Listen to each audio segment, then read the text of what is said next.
తప్పాలాల దండ, రక్తం కారుతూ ఉన్న ఎర్రటి నాలుక, ఒక చేతిలో త్రిశూలం, మరో చేతిలో రాక్షసుడి తలతో చూడగానే భయం కలిగించే రూపం కాళికాదేవి సొంతం.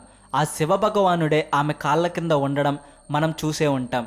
ఈ ఈశ్వరుడి కంటే కూడా ఎంతో శక్తివంతమైనదే కాళికాదేవి అని మనకు ఆమె రూపాన్ని చూస్తేనే అర్థమవుతుంది. కోపంలో కాళికాదేవిని శివుడు తప్పించి ఇంకెవ్వరూ కూడా శాంతించేలా చెయ్యలేరు.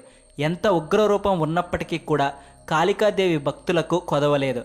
భక్తుల మీద ఆమె అపారమైన ప్రేమను కురిపిస్తూ ఉంటారు. అసలు కాళికాదేవి జన్మ వృత్తాంతం ఏంటి, ఆమె రూపం ఎందుకిలా ఉంటుంది అనేది ఈ వీడియోలో తెలుసుకుందాం. అయితే మీరు ఇంతవరకు మా ఛానల్ సబ్స్క్రైబ్ చేసుకోకపోతే తప్పక సబ్స్క్రైబ్ చేసుకోండి. చెడు మీద మంచితనం విజయం సాధించడానికి ప్రతీకగా కాళికాదేవిని చెప్పుకుంటూ ఉంటారు. శక్తికి, సృజనాత్మకతకు మారుపేరు కాళికాదేవి. ధర్మ సంస్థాపన కోసం, పాపాత్ములను శిక్షించడానికి కాళికాదేవి జన్మించింది అని పురాణాలు చెబుతూ ఉన్నాయి. మహాకాళి గురించి ఎన్నో కథలు ప్రాచుర్యంలో ఉన్నాయి. కానీ ఈరోజు మేము మీకు రెండు ముఖ్యమైన కథల గురించి చెప్పబోతున్నాము. పూర్వం దారకుడు అనే ఒక రాక్షసుడు ఉండేవాడు. అతను బ్రహ్మదేవుడి కోసం తపస్సు చేసి బ్రహ్మదేవుడి అనుగ్రహాన్ని పొందుకున్నాడు. బ్రహ్మ ఇచ్చిన వరం ఫలితంగా అతనికి కేవలం ఒక స్త్రీ చేతిలో మాత్రమే చావు లభిస్తుంది. అత్యంత సున్నితత్వానికి, సౌకుమార్యానికి ప్రతీకలైన స్త్రీలు తనను చంపేందుకు అవకాశం లేదు అని ఆ రాక్షసుడు భావించాడు. అతను రాక్షసుడు కాబట్టి అతని అసుర ప్రవృత్తిని వదులుకోలేదు. వరం లభించిన తరువాత అతని అహంకారం ఎంతగానో పెరిగిపోయింది. ఎన్నో దారుణాలు చేయడం మొదలుపెట్టాడు. ఎంతోమంది బ్రాహ్మణులను, ఋషులను, మహర్షులను కూడా అతను హింసించడం మొదలుపెట్టాడు. స్వర్గాన్ని కూడా జయించడానికి ఆ రాక్షసుడు సిద్ధమయ్యాడు. దేవతలందరూ కలిసి అతని మీద యుద్ధం కూడా చేశారు. కానీ ఫలితం లేదు. వాళ్ళందరూ అతని చేతిలో ఓడిపోయారు. కేవలం ఒక మహిళ మాత్రమే ఈ దారుక రాక్షసుడిని చంపగలదు అని బ్రహ్మదేవుడు దేవతలందరికీ చెప్పాడు. అప్పుడు దేవతలందరూ కలిసి శివుడి దగ్గరకు వెళ్ళారు. వాళ్ళందరూ ఆయనను ఆ రాక్షసుడి బారి నుండి తమను రక్షించమని వేడుకున్నారు. మానవ కళ్యాణం కోసం ఆ పరమేశ్వరుడు తన పార్వతీదేవి వైపు చూశారు. ఆ రాక్షసుడి బారి నుండి అందరినీ రక్షించమని పార్వతీమాతను పరమేశ్వరుడు అడిగారు. కేవలం పార్వతీదేవి మాత్రమే ఈ సమస్యను పరిష్కరించగలదు. వెంటనే పార్వతీదేవి నవ్వుతూ తన శరీరంలో ఉన్న ఒక అంశాన్ని పరమేశ్వరుడిలో ఏకం చేసింది. పార్వతీదేవి శరీరం నుండి వచ్చిన అంశం పరమేశ్వరుడితో ఏకమైన తరువాత ఆయన గొంతులో నుండి అవతరించింది. అదే సమయంలో ఈశ్వరుడు త్రినేత్రాన్ని తెరిచాడు. అప్పుడే కాళికాదేవి జన్మించింది. నల్లటి రూపం కలిగిన కాళికాదేవి చూడడానికి అత్యంత భయానకంగా కనిపిస్తూ ఉంటుంది. కాళికాదేవి రూపాన్ని చూసిన రాక్షసులతో పాటు దేవతలు కూడా అక్కడి నుండి పారిపోవడం మొదలుపెట్టారు.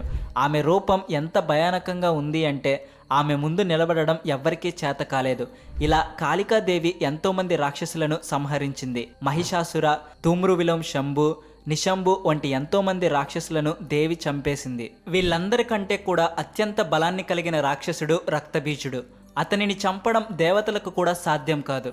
రక్తబీజుడు అంటే రక్తం నుండి సృష్టింపబడే ఒక విత్తనం. ఈ రాక్షసుడు ఎంతో కఠోరమైన తపస్సు చేసి శివుడి నుండి ఒక వరాన్ని సంపాదించుకున్నాడు.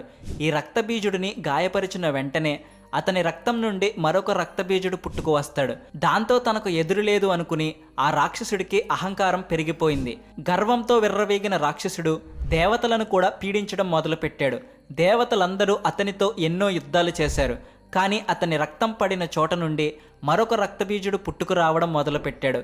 ఇలా అతనికి మరణం అనేదే లేకుండా పోయింది. రక్తబీజుడిని ఓడించేందుకు దేవతలకు ఎలాంటి మార్గం లేదు. దేవతలందరూ దుర్గాదేవి దగ్గరకు వెళ్ళి రక్తబీజుడిని సంహరించమని అడిగారు. వెంటనే దుర్గాదేవి కాళికా అవతారాన్ని ధరించి ఆ రాక్షసుడిని చంపేసింది. ఆ రాక్షసుడిని కాళికాదేవి చంపిన విధానం కూడా చాలా గమ్మత్తుగా ఉంటుంది. ఆ రాక్షసుడి మీద కాళికాదేవి దాడి చేసిన వెంటనే అతని రక్తం కారడం మొదలైంది.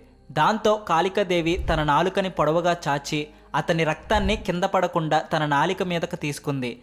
ఈ విధంగా కాళికాదేవి రక్తబీజుడిని తెలివిగా చంపేసింది.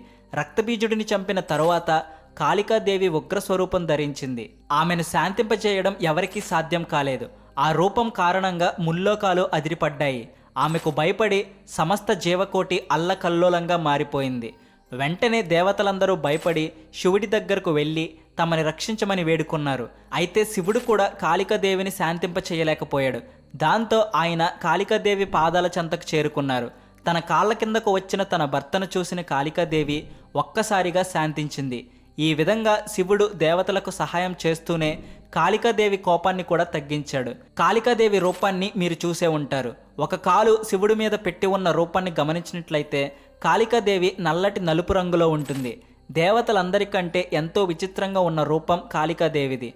ఒక చేతిలో కత్తి, మరో చేతిలో రాక్షసుడి తలను పట్టుకున్న కాళికాదేవి స్వరూపం ఎవరికైనా భయాన్ని కలిగిస్తుంది. ఆ రాక్షసుడు మరెవరో కాదు, రక్తబీజుడు. రక్తబీజుడి రక్తం దుష్ప్రభావం చూపడంతో కాళి కరాల నృత్యం చేయడం ప్రారంభించింది. భూమిపై ఆమె వేస్తున్న ఒక్కో అడుగుతో వినాశనం జరుగుతూ ఉంటుంది. దేవతలంతా కలిసి వెళ్ళి శివుడిని వేడుకుంటారు. కాళిని శాంతింపచేయడానికి యుద్ధభూమికి వచ్చిన శివుడు ఆమెను పరిపరి విధాలుగా ప్రార్థించిన ఆవేశం చల్లారదు. రాక్షసుల మాంసాన్ని తింటూ నృత్యం కొనసాగిస్తుంటుంది కాళి. ఆమె కొప్పుముడి తొలగి కేశరాశిగా మారుతుంది. ఆమె కేశాల నుంచి వెలువడే గాలి